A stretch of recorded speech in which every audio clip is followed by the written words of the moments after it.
When you start talking about eco-fashion and fashion sustainability, a few questions pop to mind immediately.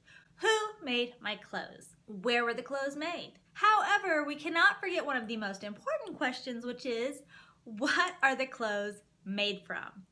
In this edition of Fashion Friday, I interview Asher Sinclair. He is an eco-textiles advocate. He has started a Facebook group that gives you all kinds of fantastic information about eco-textiles, and he comes from an amazing creative family that he tells us a little bit about.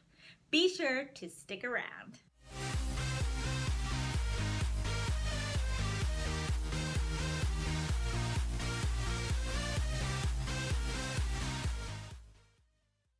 Hi everyone, my name is Sky Lucking, host of Courageous Creative. Can you hear my dog? I hope not. It's the YouTube channel that elevates you to your highest self using inspiration, education, courage building, and community.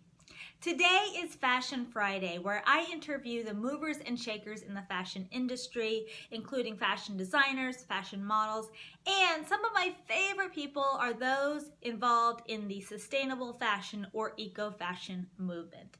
One of those people is my interviewee today, Asher Sinclair, a very talented photographer and advocate for eco-textiles and eco-textile designer himself.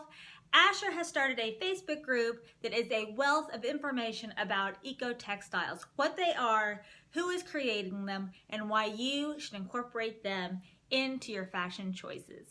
Before we get to his interview, please subscribe to the channel to get information on fashion, activism, eco-fashion, fashion designers, fashion models, as well as some other goodies from other creative and active people. Hit the subscribe button and the bell notification so you never miss a video. And while you're at it, be sure to subscribe to the Courageous Creatives Instagram channel. It's all in the information below. And now, Mr. Asher Sinclair. My name is Asher Sinclair. All right, so I grew up in Cave Creek. My mother and my father worked as educators in Scottsdale School District. My mother was an art teacher for a while, and my father was a history, creative, inspiring person. So I am inspired by photography and creating imagery and taking that imagery, which pictures of nature and plant life, and creating mandalas, collages from them, and basically creating designs that then I print onto eco-textiles. And I have a pretty extensive background in photography, and so I've been shooting for a while and got into it when I was young, started with the darkroom equipment and working at a photo shop in Cave Creek, Foothills Photo. And then I moved on, moved up to Prescott and was going to Yavapai College. That's where I studied and got an Associates of Fine Art or Associates of Art degree in photography. And when I was up there, I was working for the Daily Courier as a photojournalist, which pretty much just kind of took my photo career and skyrocketed. So I had equipment to work with and different experiences to shoot, different events to go to, and really kind of take me out of my comfort zone and really create me as a professional photographer. So it was a wonderful experience, but as that kind of continued and there was still something inside me, that there was still art that I really wanted to create with my imagery, and I wasn't really able to do that in a photojournalistic setting. So continuing to pursue my creativity, I discovered this world printing onto eco-textiles. So the way that I like to describe eco-textiles are that they are textiles that are certified organic, certifications like GOTS, which stands for Global Organic Textile Standards, are textiles that go under a certification that basically allow the consumer to know that the process that the textiles have gone through, all the way from growing of them to the processing of them and then the distribution of them, is a fair trade process, a non-toxic process, and there's certain regulations and certain parts to that allow people to get those certifications or not to get them. There's also different parts of the supply chain that can be certified by GOTS. But with that said, textiles that are GOTS certified, also another certification that's becoming a little more popular, Eco cert, which is another certification as well. But that's how I would classify eco-textiles. Also, eco-textiles consist of organic hemp, organic cottons, organic linens, and organic wools. And so those are some examples basically of eco-textiles. So eco-textiles are becoming much more popular here in the United States as we have found out about what are actually in some of the textiles that we're consuming. So we're finding out a lot more about polyesters and synthetic fibers opposed to natural fibers, and the benefits of actually wearing natural fibers or eco-textiles versus wearing polyesters.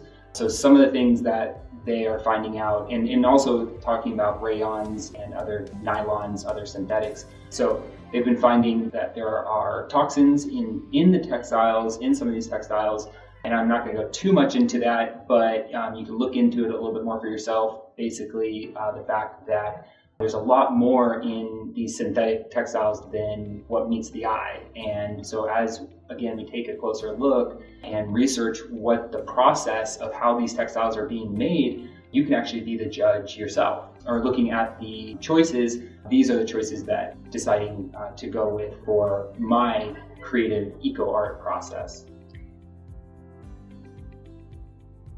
So my eco art process, basically as a photographer, I create imagery in a natural setting. So I enjoy and love going into natural settings and photographing different parts of plants and even animals as well. And then going back into more of my studio space setting and working with the imagery digitally, where I can go into Photoshop and start cutting out imagery and then beginning to layer it, and sometimes mirroring it, sometimes flipping it, but manipulating it in a way where I can collage more than one image to create these bigger images. And with that, it just feels like a lot of amazing energy when you see the finished product, just because it's a lot of nature and natural life all at once.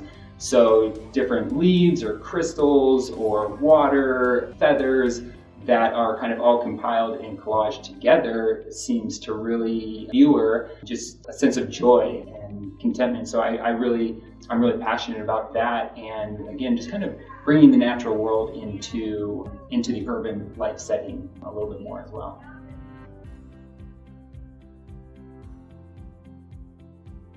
So one of the main things about eco-textiles and the standard that I had was that it was biodegradable. So it's a biodegradable product. It allows it to go back into the earth and basically biodegrade into the soil.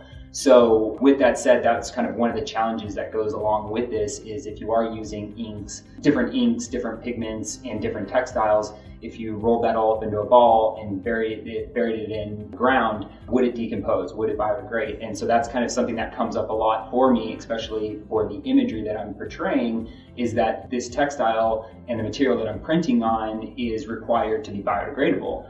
And so in order to get that definitely has the standards that are there, the GOTS standards, which are certifying the fact that it is organic material. But then to actually have it biodegradable kind of takes it to the next level too. So the inks that I work with are water-based pigment inks, and that ensures that it is biodegradable and eco-friendly. But it is an ongoing process. But basically, if we're taking polyesters that are more of a petroleum-based product, they take a lot longer to biodegrade, sometimes not biodegrading for hundreds of years, where these natural materials, even though they're very durable, also won't necessarily biodegrade for a very long time. It still has the possibility of returning back to a natural state. So that's something that I'm very passionate about, and kind of makes a little bit of the difference as well too when we're talking about polyesters, synthetic fibers versus natural fibers.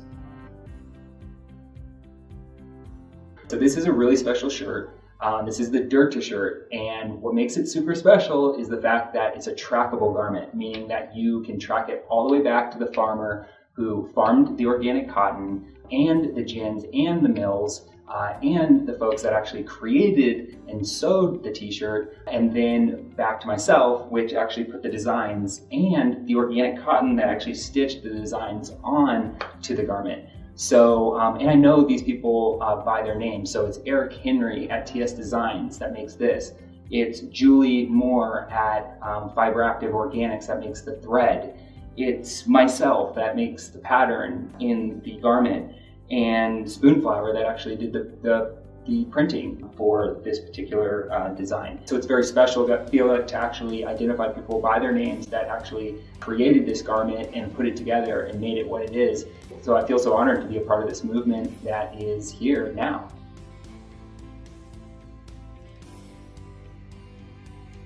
Okay, so I started a group on Facebook. It's called Eco Textile Printing, and on that group I am putting articles and information, posting on there, as well as other folks too that want to share information about what eco-textiles are, talking about a movement of textiles that are certified organic, talking about natural textiles, also talking about some of the health risks that are coming up with synthetic fibers, looking at that. So really I invite anybody that wants to just learn more about textiles, what's going on with eco-textiles. So I invite anybody that wants to learn a little bit more about eco-textiles to join the group and check out what we have on there. If you're interested in the content, please like it, love it, share it with friends, share it with family and loved ones. Exciting to be able to share it and learn, and I'm learning something new every day. So as I'm learning stuff, I'm trying to post it up on there. If you're interested and you're interested in eco-textiles and printing on them, check it out. And I'm excited to meet new folks and keep the creative adventure alive. Thank you, Asher. Creative adventure indeed. You can find out all about Asher and his Facebook group and where to find him in the description below, as well as links to some of the Dirt to Shirt resources and the GOTS certification. As always, if you like this video, give it a thumbs up. Hit that subscribe button and the bell notification so you never miss a video. Check out some of these other fashion related videos. I have an excellent video about the Arizona Eco Fashion Week, which will be happening in 2019, I believe in April. Check that out. And remember, if you are creative, you are courageous.